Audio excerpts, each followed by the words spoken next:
Good evening to all. Welcome to our session as we are embarking on a discussion tonight. My name is Juan Soto. I am on the board of the National Catholic Council for Hispanic Ministry, and welcome to our campaign webinar called Every 30 Seconds. And in hopes that we will engage you in some meaningful discussion regarding what we are calling Heritage and Hope, a Catholic response to migration. Tonight, we have with us some experts in the field of migration, but also with us are people that will be sharing their own experiences and also the voices of young people as we hear their testimony as migration affects them, their families, their communities.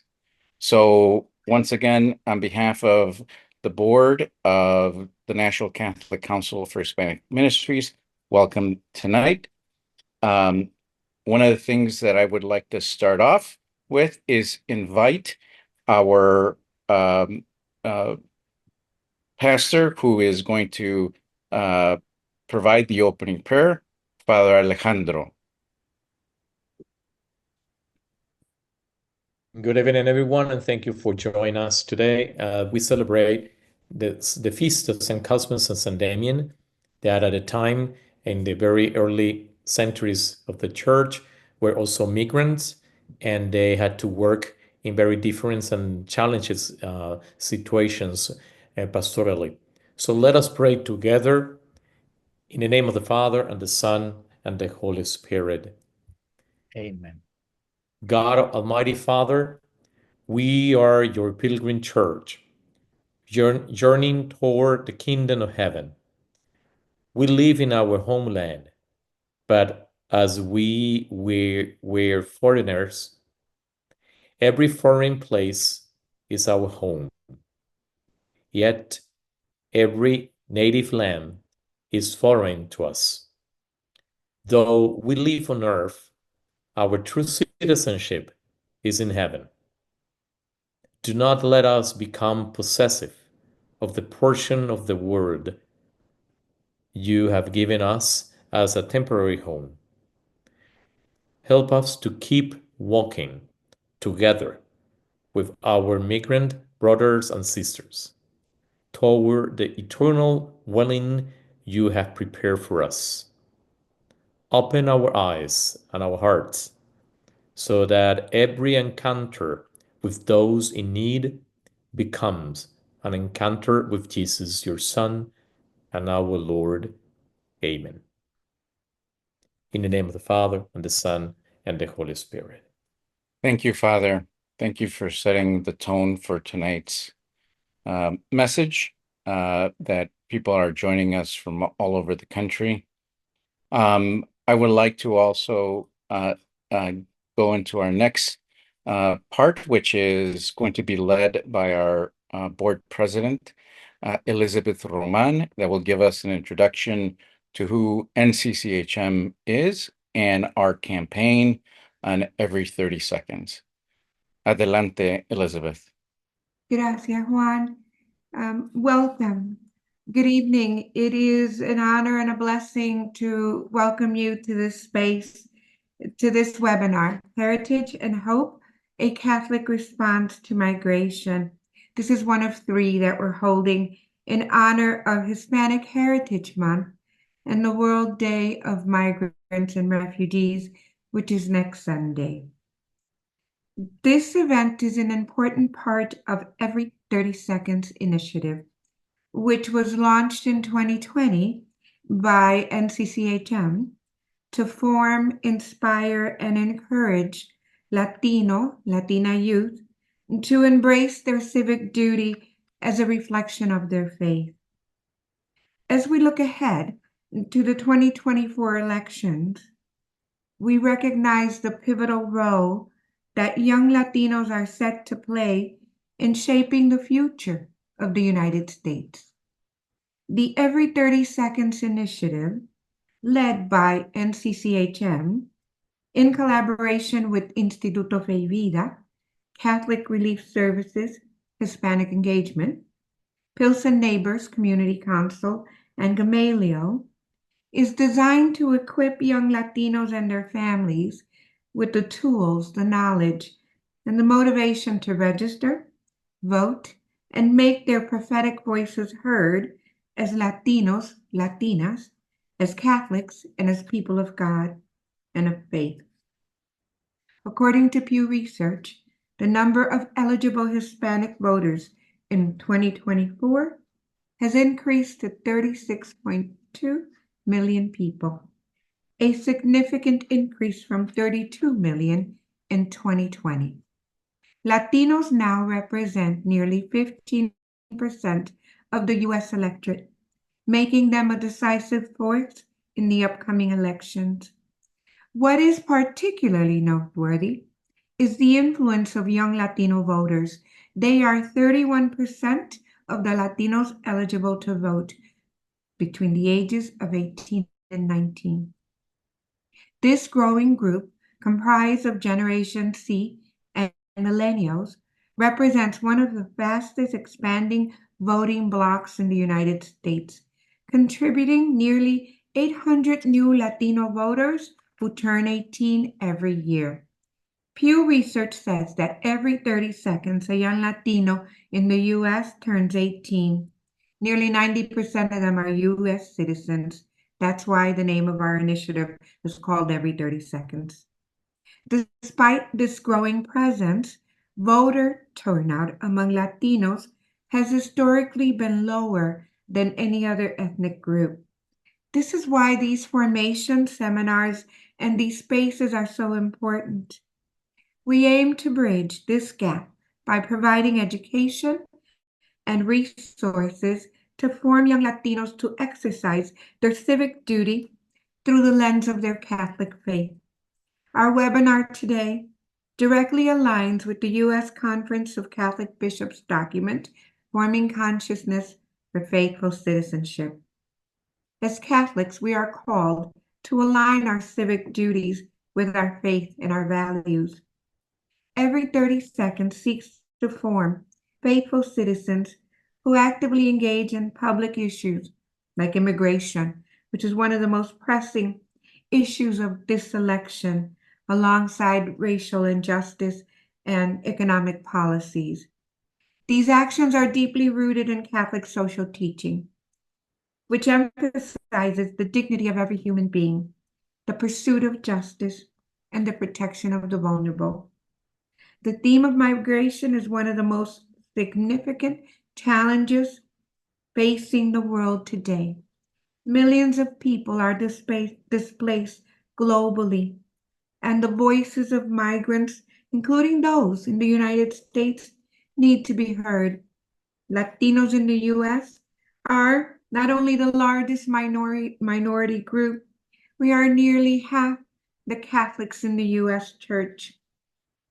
Yet we often hear negative narratives surrounding migrations and Latinos. As Catholics, we must support migrants as they are the vital part of our communities and our church. This is why the organizations and leaders supporting this issue are so important, including Pope Francis, who will be sending Dr. Emil Secude, the Vatican Secretary for the Pontifical Commission on Latin America, to stand in solidarity with us next Saturday at Lewis University when the seminar continues in person. We have also connected with Selam Sevitepal, whose work and leadership in Latin America and the Caribbean are essential in addressing the realities of migration. Their ministries and resources are helping to guide the Church in responding to this crisis in Latin America. The importance of today's webinar lies in supporting migration through our civic responsibility and faith. As Catholics, we are not just citizens of a country, we are citizens of faith, called to be a voice for the marginalized, for those in the peripheries, to engage in social justice, and to vote with a well-formed conscience. Every 30 seconds, and the series of webinars will continue to address these critical issues. On Saturday, with an in-person seminar at Lewis University.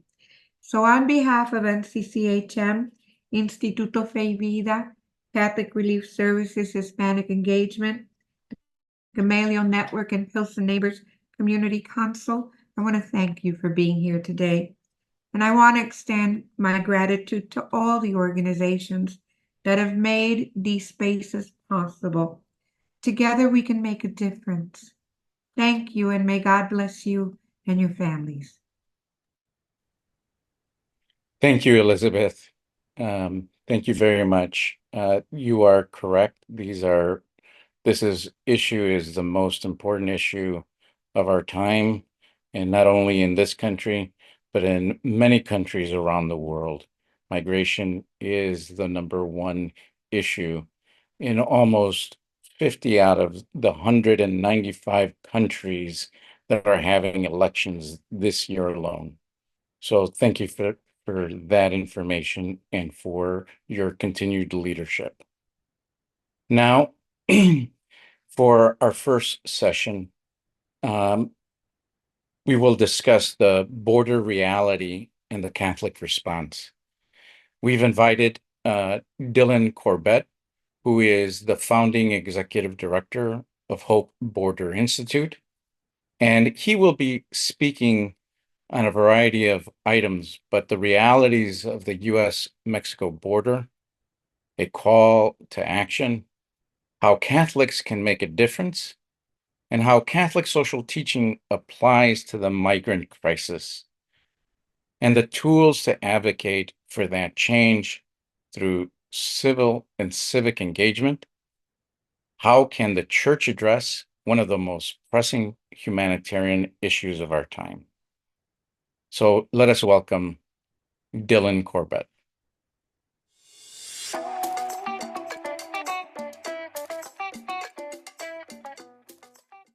Good afternoon, everyone.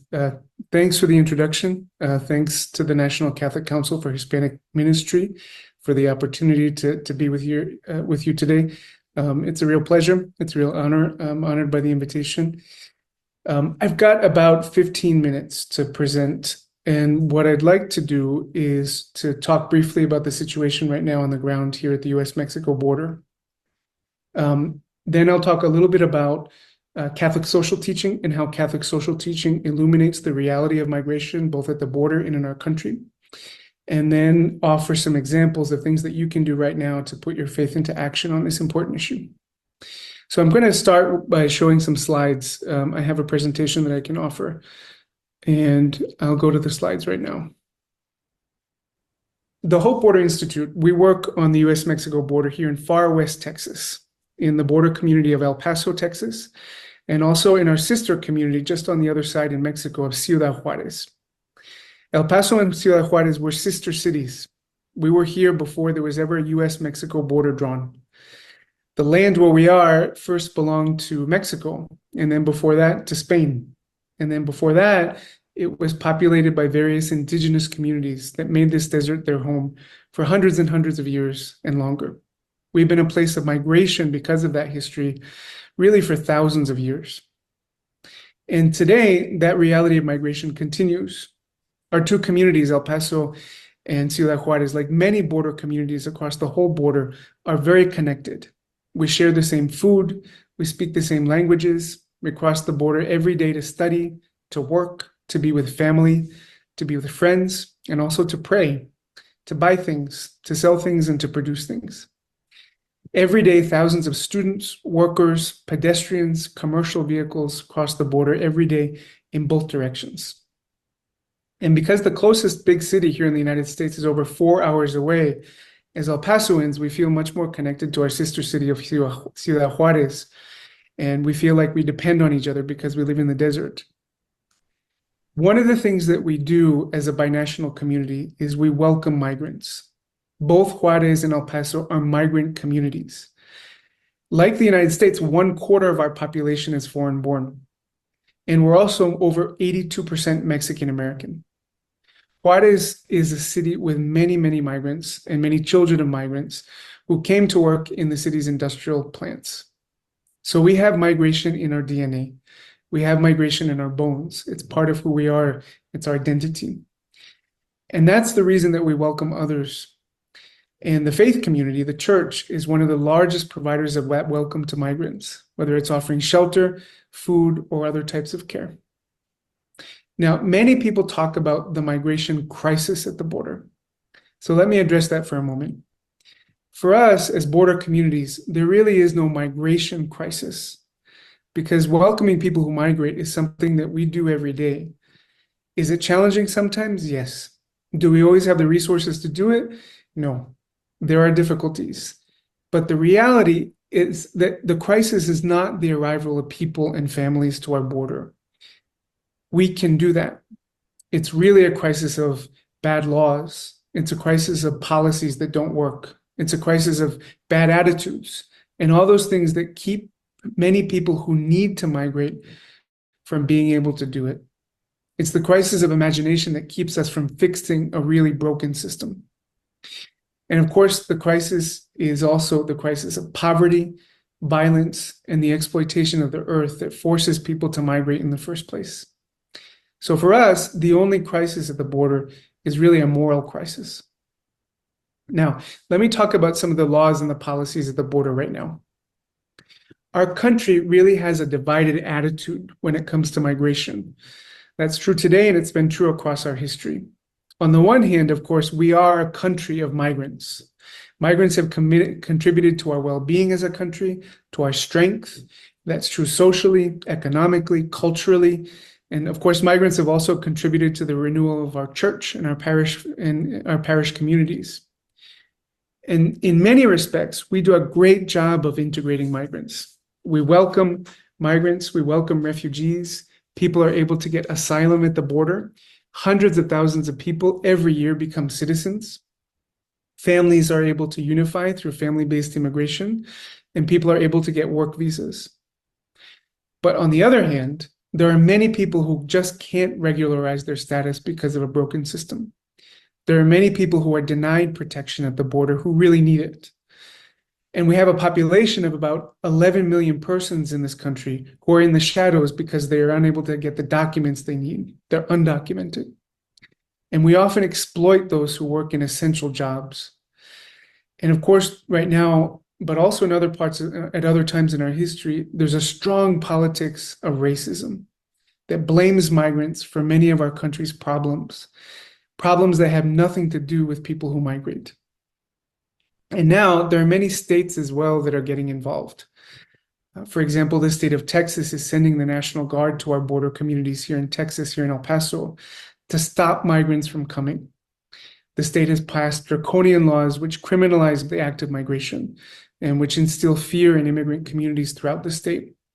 And unfortunately, Texas is the leader in these type of actions. But these laws and these actions are also spreading to other states throughout the country.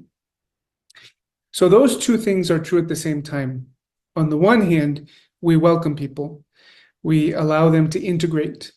We offer them opportunity. People are able to get safety at the border. But on the other hand, we demonize and we shut the door to people, to newcomers. And because of that, we really don't have a functioning system at our border or in the interior. At the border, we allow some people to come in, and we have a very strong and well-funded system to keep people out.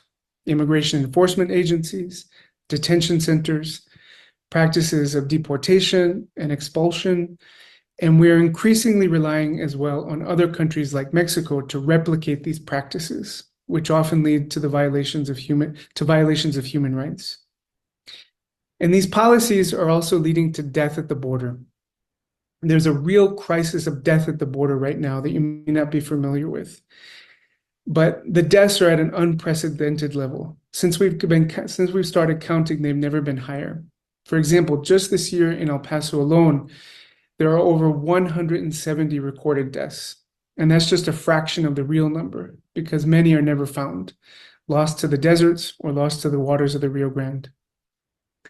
It'd be too difficult for me to explain all of the policies in our country, some welcoming, Some would shut the door to people who migrate. But we really do both at the border and also in the interior. And the system is really broken.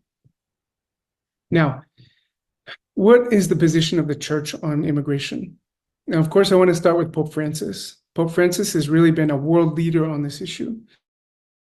Ever since the start of his pontificate, he's prioritized migrants. He's prioritizing going to the peripheries in order to help those who are most vulnerable.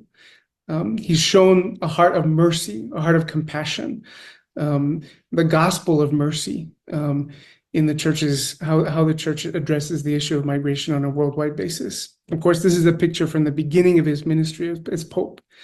The first place that he went as Pope was not to an international meeting or a foreign capital, but he went to the Mediterranean Sea, where there's also a crisis of death migrants who are trying to cross the Mediterranean from countries in Africa, places of conflict in the Middle East, to reach safety and security. And he celebrated a funeral mass for migrants who were lost, who perished at sea, in order to foreground the reality of migration as one of the hotspots, one of the peripheries where the church has to be present to show the compassion of God.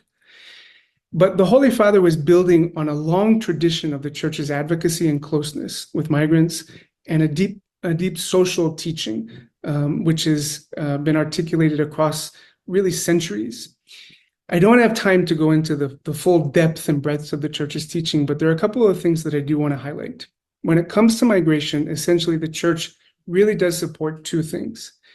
Number one, for people who need to migrate, for people who need to support themselves and their families, who are not able to do so at home, the church supports unequivocally the right to migrate. The church teaches that there is a right to migrate, and for many people that includes crossing borders. The church also teaches another thing, which is just as important, that there exists also a right not to migrate. That is, a right to remain in one's country. People should have the opportunity to find safety, security, the ability to work, the ability to raise their family with dignity in their countries of origin. But that's not always the case for many people. And so when that happens, people do have the right to migrate. So the church upholds both of those two things. Now, many people also talk about the right of countries to maintain their borders. And there is a responsibility that countries have to maintain their borders. But countries that have the ability to welcome more migrants have a greater responsibility to do so. And when people talk about immigration enforcement, it's better, the church talks about immigration enforcement within the context of managing borders. The nations have a right and a responsibility to manage their borders well. And one of the reasons that we need to manage the borders is so that there isn't a safe, efficient, and humane system, so that people who need to migrate are able to access that right, or able to exercise their right to migrate. And so nations are called to steward their right to sovereignty, their right to manage their borders on behalf of the common good. And the common good includes those who need to migrate, those who must cross borders in order to find safety, protection, and opportunity for themselves and their family. So rather than talking about the importance of immigration enforcement, it's important that the church talks about border management, the humane and efficient and safe management of borders. National security is part of that, but we also have to recognize that states have a responsibility to welcome, to the degree that they can, those who are exercising their right to migrate. So that, in summary, is the church's teaching on the right to migrate. What I'd like to do now is talk about a few things that you can do in your local community to put the church's teaching into practice and to be the face of the church's compassion on this issue of migration where you are. There are three things that I want to talk about. Number one, of course, because we're in the midst of election season and campaign season, it's important to remember that the church teaches that we have a responsibility to vote. Now, not all of us can vote, but for those who can, it's critical that we register to vote, that we have a plan to vote, and that we vote this November or earlier if your state has early voting. We need to consider, when we go to the ballot box, the needs of those who migrate. The Bible is clear. We need to consider the needs of the orphan, the widow, and the foreigner as priorities when we think about how we build a just society. And voting is one of the ways that we do that. And one way we do this, now remember, not everyone, as I said, can vote. So if you can, it's important that you exercise that privilege and that responsibility for yourself, for your family, your community, and on behalf of those who cannot vote. Now, if you have any questions about how you can register to vote, you can go to vote.gov in order to learn more. 2, it's important when we talk about immigration that we get involved on the local level. The Catholic Church throughout the United States supports many grassroots organizations that are working on the issue of immigration, whether it's access to driver's licenses, or respecting the rights of migrants to access housing or have fair opportunities to get jobs. There are grassroots organizations throughout the country, many of which are immigrant-led, which are supported by the Catholic Church. You can find one of those groups that is supported by the Catholic Church or the Catholic Campaign for Human Development by going to povertyusa.org so that you can get involved on the local level with organizations that are prioritizing the rights and the well-being of migrants. And then number 3, the United States Conference of Catholic Bishops has a national campaign called the Justice for Immigrants Campaign. And the Justice of Immigrants Campaign represents the campaign of the Catholic Church and the bishops of the United States to support immigration reform. The bishops of the United States have prioritized working for immigration reform as one of the priorities of the Catholic Church throughout the country. And that campaign is called the Justice for Immigrants Campaign. There are many resources that are available to you and opportunities to take action in your local community and to support national immigration reform. You can access the Justice for Immigrants campaign by going to www.justiceforimmigrants.org to find more information. And with that, allow me to thank you again for your participation today. And also let me encourage you once more to get engaged. It's very important that we get engaged on the local level to show that we're the body of Christ that shows mercy and compassion and is committed to building a more just world for ourselves, for our local communities, and for those who migrate. And if I can, let me encourage you once more, those who can, get involved in the political process by voting and promoting just policies on the local level. Thank you. Thank you, Dylan. That was amazing. And you are right, Dylan. We have to engage at every level possible, whether it is at our local community, within our church, within our youth groups, or within our social action committees. And if they're not involved, then let's also get involved with other neighborhood organizations that are doing some phenomenal work, and they have been funded by the Campaign for Human Development. I know as the Gamaliel Network, we've been funded by the Campaign for Human Development and many other organizations. So it is our time to get involved and register, and not just register, to go out and vote. But with that, we also have other partners in this work. No one organization can do all of this work alone. And with that, how we are looking at advocacy is highly important, and how we engage in advocacy. So with that, I would like to invite my co-partner on the board, representing CRS, Linda Arreola. Welcome, Linda. Hi, thank you. Good afternoon. Again, my name's Linda Arreola, and I manage the National Hispanic Engagement Team for Catholic Relief Services. And as Juan mentioned, I'm also a board member for NCCHM. CRS is the International Emergency Relief and Integral Human Development Agency for the Catholic community here in the United States.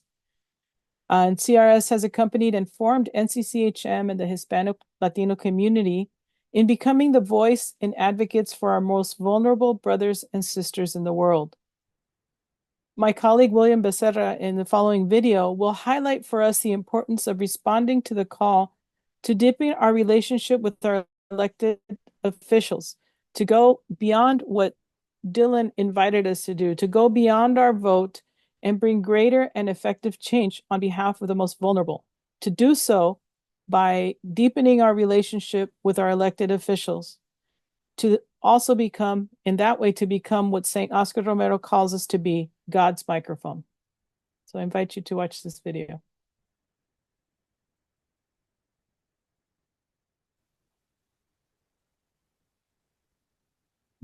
Saludos cordiales. Mi nombre es William Becerra, and I'm part of the National Hispanic Engagement Team at Catholic Relief Services. Today, I want to talk to you about something deeply important: advocacy and civic engagement. As Hispanics and as Catholics, this is at the heart of creating the change that we want to see. Probably you have heard the phrase, be the difference. But what does it really mean for us as Hispanics, especially when we look through our lens of our Catholic faith? Advocacy is at the heart of making the difference, ensuring that justice is not only something that we believe in, but it's something that we actively work toward. And with so many challenges like immigration reform, global poverty, climate change, and many more, we need to understand how can we advocate effectively to make real difference. Advocacy, it's more than speaking up.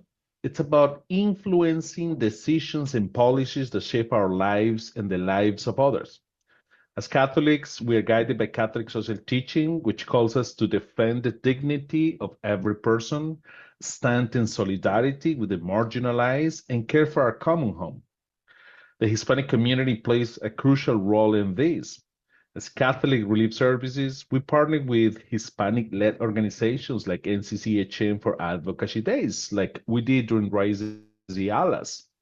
Participants advocated for temporary protected status, TPS, immigration reform, and international humanitarian aid, policies that protect families and create lasting change. This is advocacy in action, pushing for policies that protect families and create lasting change. As the Catholic Church Global Humanitarian Agency, CRS fights for international aid that helps people thrive in their own countries. So immigration is not their only option. We amplify the voices of those most affected by climate change, especially in nations that contribute the least but suffer the most. Advocacy means taking responsibility, not just for local issues, but for the global challenges that affect our brothers and sisters worldwide. And by working together, we can push for changes that reflect our values of solidarity and justice. In the picture, you're seeing some of our Hispanic chapter leaders advocating for climate change. Does advocacy really make a difference? Absolutely. Advocacy is about creating systemic change. It's not just charity, it's about changing the structures that create injustice. When we advocate for issues like immigration reform, climate change, we're not just talking, we are taking action that pushes policies forward. At CRS, we have seen firsthand how advocacy leads for policies that positively impact millions. By combining a Catholic ethical framework, a consistent ethic of life, and seeking bipartisan support, we work toward real solutions that serve the common good. Just last year, CRS, means you and I, helped 210 million people who needed our help. How? We advocated here in the United States with our government to be a global leader, a moral leader, a global leader that makes a preferential option for the poor. And I just want to point out that the younger generations are looking for opportunities to put their faith into action. Advocacy is an alternative. Catholic social teaching provides a vision of what a just world looks like. It emphasizes human dignity, the common good, our responsibility to one another, especially the poor and marginalized. Our faith is not just about personal piety, it's about active participation in society. Pope Francis reminds us that being a missionary disciple means getting involved in advocating for justice, especially for the vulnerable. This is what advocacy looks like for Catholics. It's faith in action, guided by the principles of justice and solidarity. The person that you see in the picture right now is Armando, 26-year-old person from El Salvador who goes in search of the American dream with his wife and son. He arrived in Mexico several months ago when a gang was looking for him to kill him for not collaborating with them. He came to Tijuana, and he's been stuck there ever since. So what should we, as Hispanics in the U.S., be doing to make a difference? Advocate for change, whether it's immigration reform, climate action, or humanitarian aid. We must use our voices to influence policies that protect human dignity. Get civically engaged. Civic engagement goes beyond voting. It's about participating in local meetings, advocacy days, community organizing. These actions ensure our voices are heard in the policy-making process. Work together, partner with organizations like CRS or NCCHM, La Red, NACADAM to amplify our voices in Congress and beyond.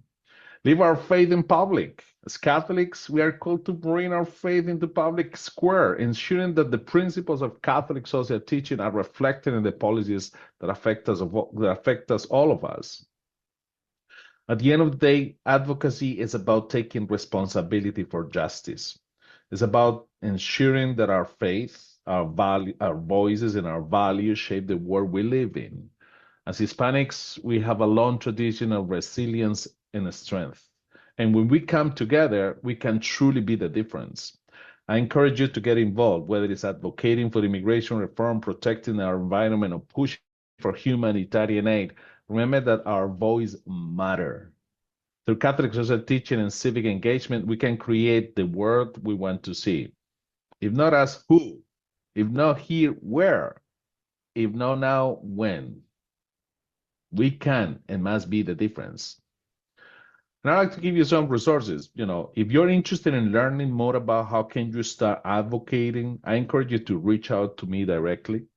My team, the Hispanic Engagement and Catholic Relief Service, is offering our partners in the U.S. advocacy capacity building opportunities. On the screen, you see our website, which is fully bilingual. If you reach the Action Center or the Central de Acción Misionera, you will have a lot of resources how to start advocating, what is our Catholic perspective on the issues, and learn about the issues that you can advocate. And I would like to end this presentation sharing a video showing how more than 100 CRS partners and supporters gathered in Washington, D.C. last summer to learn about pressing humanitarian issues and advocate on behalf of our global family, and meetings with their members of Congress on Capitol Hill. Hear directly from advocates. CRS work and their advocacy action is so meaningful. En este momento nos dirigimos al Congreso y estamos aquí porque, al igual que todos, queremos luchar por la justicia social y por acabar el hambre en el mundo. You need to give your voice in order to have voice or have influence in how things are done. I think it's really important, especially as a person of color, to get my voice out there and make sure that I'm being heard and being able to speak for others who maybe don't have this wonderful opportunity I did. I mean, we're all sisters and brothers in God, and we need to be helping our sisters and our brothers that are, kind of in real vulnerable situations. If it's not here, where? If not now, when? If not you and I, who? This is my first time doing any kind of advocacy work, and I'm so excited to be here. Esta es una gran oportunidad para hacer la relación con nuestros congresistas y realmente decirles cuáles son nuestros valores y qué es lo que necesitamos de ellos. I think CRS is our gospel value to reach out to the world. Together we can, because we have the faith. We have the faith. Being here and advocating for a farm bill is very personally meaningful because that means that other families across the world will get the same opportunity to live the fulfilled life through CRS's emergency and non-emergency programs. Just being in solidarity with everyone is really the key. It was a really fun experience getting to really be involved firsthand in sort of advocacy work. I had a great time. It was so empowering, and I can't wait to continue doing this work. And you should advocate too. It's a great thing what they're doing here at CRS.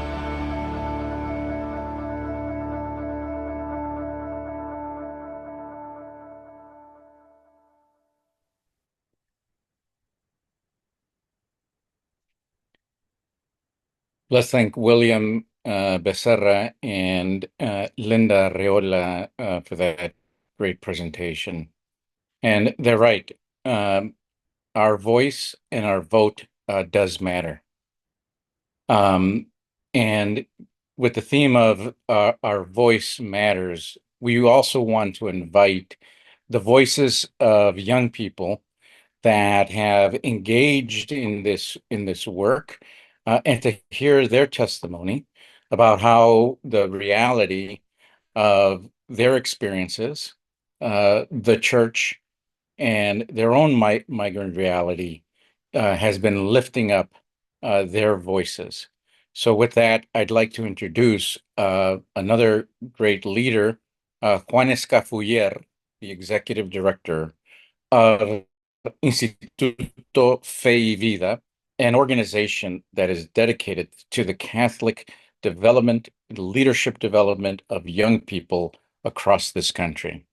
Welcome, Juan Tocayo. Thank you, Tocayo. Thank you very much.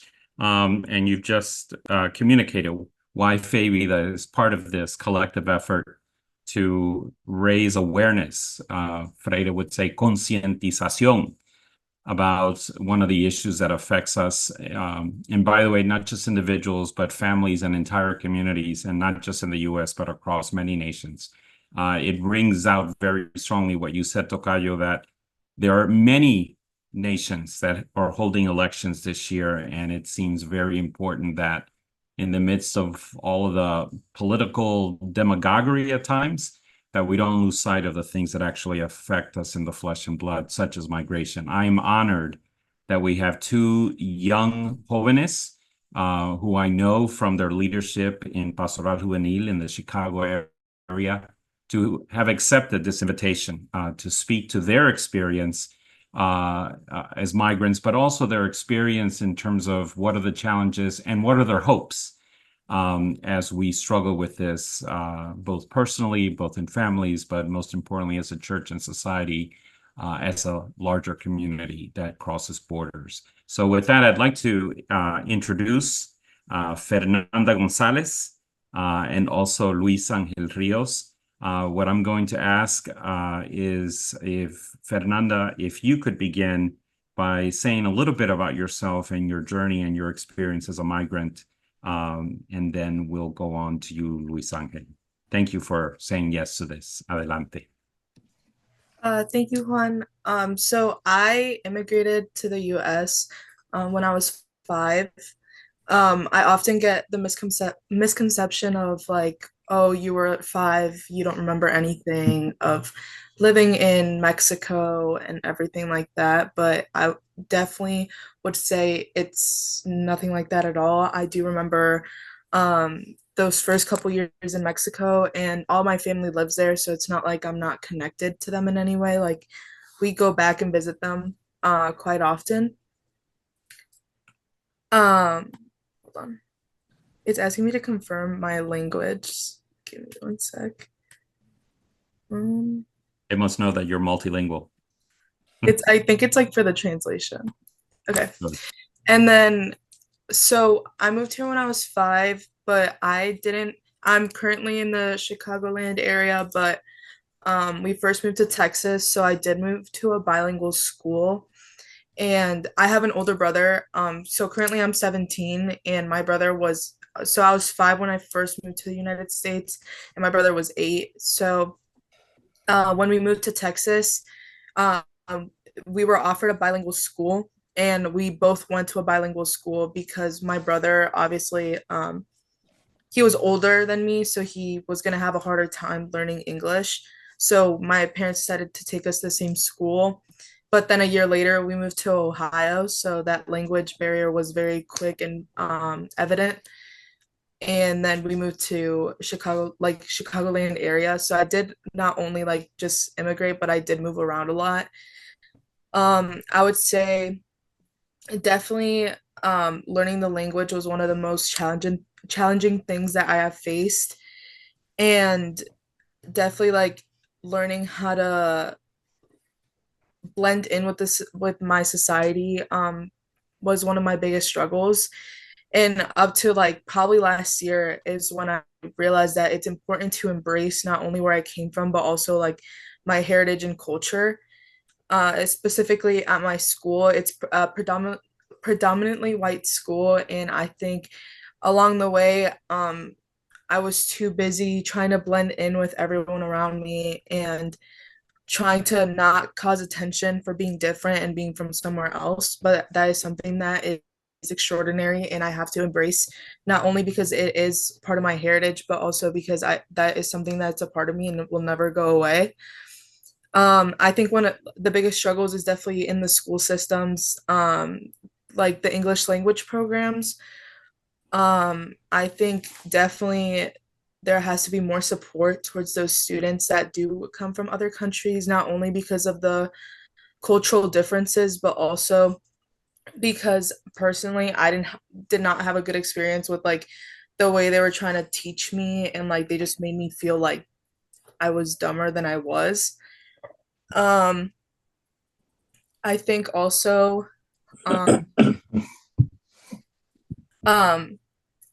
just having that support for our immigrant students is something that's like very vital, because we do see that often. Not only do we see that from the Hispanic side, but also like now I know in my school we're getting a lot of people from Ukraine and like Russia and all these different things that I think our system just has to get a bit better.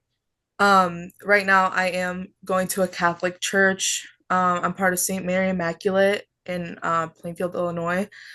I have become more of a I've taken a lot of leadership positions because I know I felt a calling even when I was little to start altar serving, and I feel like my church was definitely where I realized that I needed to embrace my heritage, because I have never been the type of person to like to go to English mass. I like to stay with my like Spanish mass, like Spanish community, because that's what we see a lot in especially people like my age, that we grew up like praying El Rosario and like just like everything like that, and we like to pray in Spanish, but our connection could be stronger in English, but we just have to work to be more flexible in those ways. But yeah, I definitely right now I was part of the TCP program, the Thriving Catholic Parishes, and we are beginning to work on building a youth group at my church. And I think definitely the approach that we're having is it's very mindful for kind of the impacts that we have as a society and the way that we think. Even like I think a lot that we're seeing now is like second generation. So like those parents that were the immigrants, like personally, like I immigrated with my family. So like I had to go through that and I had to step up. But with those second generations, like Hispanic Americans, like we see that we have to provide support and continue to embrace like the importance of their heritage and ethnicity. And like we were talking about before, how our Hispanic voices are very important, especially when it comes to like our politics and stuff. Like I personally am 17, I can't vote yet, but I think a lot of people that do have the right to vote and are old enough aren't educated enough and are losing their voice because they just choose not to vote. But I don't know if you guys want me to talk about something else. I can take any follow-up questions. I don't know what. This is great. Thank you, Fernanda. What I'm going to do in the interest of time, I want to invite Luis if you could go ahead and also tell us about yourself and your experience. And then I'd like both of you to speak also, what are your hopes, especially in light of where we are as a church and as a society, and the upcoming elections that are very pivotal. And as you said just now, Fernanda, some people actually choose not to participate. So, Luis, adelante. Okay, thank you so much for the opportunity to share my testimony. My name is Luis Angel Rios. I currently live in Plainfield, Illinois, but I was born in Irapuato, Guanajuato, Mexico. I came to the United States in 2005, but I didn't want to be here. I didn't have the option to choose to come or not come. I came here because I needed my dad, and my dad needed his family. He came to work to the United States in 2001, so 4 years before I came. And I still remember the day when he left home. And I get a little emotional every time I remember that day, because I was getting ready to go to school, and he was getting ready to go to the airport. And before leaving, he told me, "This is for you, my son, this is for you." He hugged me and we cried, and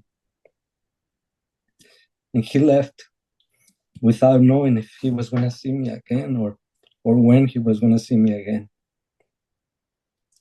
So after 4 years of being here by himself, he told us, I can't live without you anymore.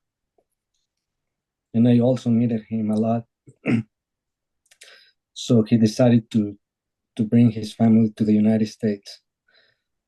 So in 2005, I came here, and I was so happy to be with him again. But I still missed a lot of things from Mexico, from my country, my family, my friends, my school, my house, because for the first few months we lived in a basement, so I really missed my house. And for so many years, I refused to speak English because Spanish was my language. That's all I wanted to speak. So I refused to speak English. And although I didn't have many of the things that I loved, my friends and my family, I still had my faith. So we went looking for the local Catholic parish, and we found a small Hispanic community that were just beginning to have Spanish Mass. So it was really small community. And I remember back in Mexico, I used to go to many different parishes, because in Mexico, seems like every corner there is a parish. So I would go to different parishes, and then right here was different because every week I was at the same parish. I saw and talked to the same people. And they really became my new family. So in that sense, the church really helped me to feel welcome in this country. And then just a few years ago, I decided to study and learn and practice my English, because I was invited by a friend to start a youth group, and I realized that many of the Hispanic youth now prefer to speak English. Mm. They speak Spanish because they needed to communicate with their parents, but they prefer English. So if I wanted to talk about faith and really important things to them, I would have to do it in English. So I decided to to practice and learn more English, and that's what motivated me. And that is a small portion of my story. I don't know if you want me to share a little bit more. Luis Angel, thank you so much. And what I'd like to do is, for both of you, having been so shaped by your migration experience, part of who you are, a big part of who you are, and considering the struggles you've been in and had to overcome to get to where you are now, and the fact that you're both leaders, especially through youth ministry con jóvenes in the church. What are your dreams? What are your hopes when it comes to the issue of migration for your families, for your communities, for us as a nation here in the U.S., and also the home countries that you both have also pointed to?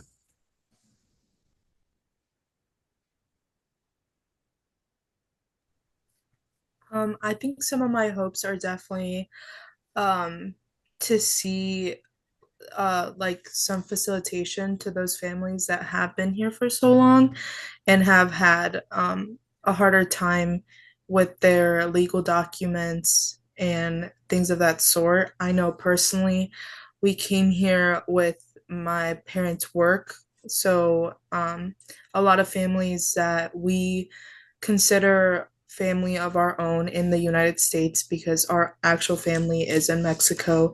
Some of them are taking longer to process their green card, and we definitely got very blessed with the process of getting our green card right before COVID and before everything got messed up. So definitely having that support to those families that I know have struggled with the process. I know one of my dreams with struggling in those earlier ages in school, I was drawn to education. So I know I'm in my senior year. I'm planning on majoring in elementary education, and I want to take English second language as a minor, so I can teach those bilingual classes and support those students that are new to our country. I think definitely like in the position I am now in my parish, continuing to advocate for our teenagers to stay with the church, and definitely not that we're not trying to push them away, and just the church learning how to be more mindful to be able to adapt to kind of our new society and what we're seeing now with our teenagers is something that I'm very hopeful, and that's why I am part of being a leader to especially draw in those people that are on the brink of leaving the parish or staying with it. No, I've seen a lot. I started going to youth group, not even at my parish, because and it's so important for me. I drive 30 minutes out to go to a youth group because I went to a summer camp over at Lewis. It was called Engaging Stories, and connecting with people my age that were so interested in continuing to have that faith and relationship with God, and just being around people that have the same heritage as me, have similar stories, was very eye-opening. That it is something that we need to continue to advocate and continue to work with our teenagers so we don't get drawn away from the church, because I know it is so important to continue to sprout our faith and continue with it so we can grow to be a good future for our Catholic parishes. And I want to ask you a follow-up question, Fernanda. You said, I'm fascinated by the fact that you're choosing to get into the field of education, and specifically working with children who are learning English as a second language, ESL, because your experience, you said, was difficult. That system made you feel somehow as you were stupid, or I think you said more stupid. Can you give an example of how that system somehow treated you as less than when it comes to your intelligence? I personally have always been the kind of person that has been in those like gifted programs, especially in Mexico. I can pick things up very quickly. And when I moved here, I already knew how to read and write and speak Spanish, obviously. And moving here, people were just now learning how to read.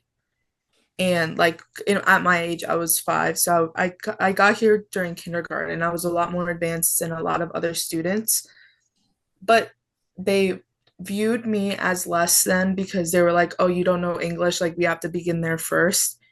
And I feel like they kind of like made me feel stuck because they would pull me out of class so I would learn English, but I was picking up on it with everyone else.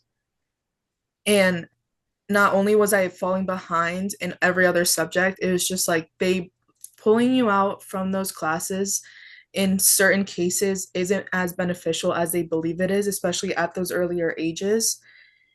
And I know from like my brother, he was put on the spot and he had a similar situation as Luis. He had a harder time learning English. So personally, I, being the younger one and being able to pick things up quicker, I feel like I took that older sibling role. I would order for my parents at restaurants. I would ask people questions. Like I was the one that's like spoke up. And I think for a very, very long part of my life, I've been trying to prove that I'm more than and like excel in everything because of like those earlier ages that they were trying to make me feel less than just because I didn't know a certain language. Thank you, Fernanda. Luis Ángel, your hopes and dreams when it comes to the issue of migration for your family, for your community, for this country. So for me, having a Hispanic faith community was really important. And I know here in the United States, Hispanics are almost half of the Catholic population. And there are many, many parishes who don't have a Hispanic ministry. So my hope is to increase the number of parishes who have a Hispanic ministry, because I think that that's really important.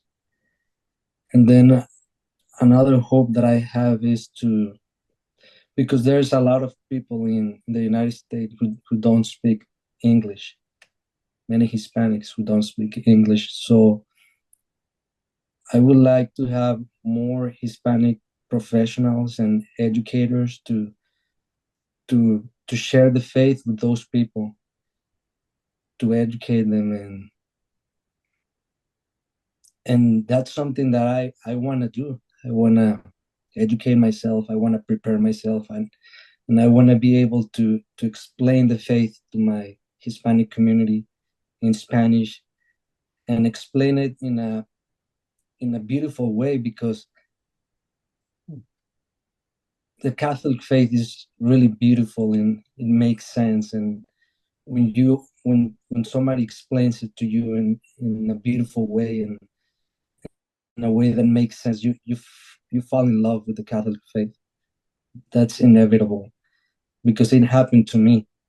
It happened to me when I was introduced with theology of the body, which is a Catholic sexual understanding. They explained it in a beautiful way to me that I fell in love with theology of the body, and I even took some classes to try to understand more, and that's what I hope for, to have more people prepare and who's ready to explain the faith to the Hispanic community who doesn't speak English. Thank you, Luis Ángel. And I can hear loud and clear how important your faith is, and it has made a difference in your life and has a lot to do with the leadership that I know that you exert right now in your community and with your youth group. What do you tell your young people about the upcoming election, about how important it is to participate or to ignore the noise? What's the conversation there in your group with this upcoming election? Well, right now I'm not in a youth group, but I am in the process of creating a young adult group. So, but I would encourage them to take action, to not just listen to the conversation, not be part of it. Great, thank you. So I feel very honored because I've been able to ask questions and I feel like I'm walking on sacred ground. Thank you for sharing very much your life experience, holy ground. And Tocayo, I turn it back to you. Gracias. Well, with that, de nuevo, and again, thank you, Luis, and Fernanda, for your testimony. It really hit home, especially for me, because I came to this country. My parents brought me to this country when I was also 5 years old, so I have a lot to relate to you, Fernanda, in that experience as well. But these are the testimonies of the young people and the voices that can make a difference in the communities that we are in. We are called to become powerful individuals, to take powerful actions, and this work is ongoing. It is a calling for us to engage. So with that, our session has come to an end. So first of all, I want to thank all the presenters that presented tonight. Thank you for sharing your wisdom, your engagement, the participants, you who stayed with us for the last 90 minutes. Thank you for your intentionality in wanting to grow as a Catholic individual and a calling to be involved. But I also would like to thank the institutions that actually helped make this webinar series happen. And once again, the National Catholic Council for Hispanic Ministry, Hope Border Institute, Instituto Fe y Vida, the CRS Hispanic Engagement, Pilsen Neighbors Community Council, and the Gamaliel Network for their support and accompaniment in these formative webinars. Without a doubt, I would like to also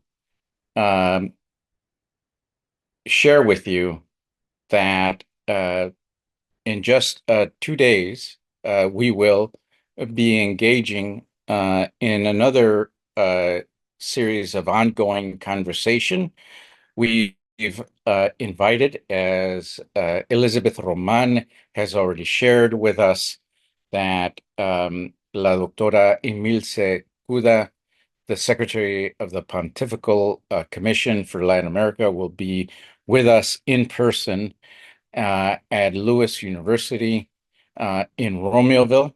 And this is an event organized with the participation of all these organizations, but it is hosted by Instituto Fe y Vida.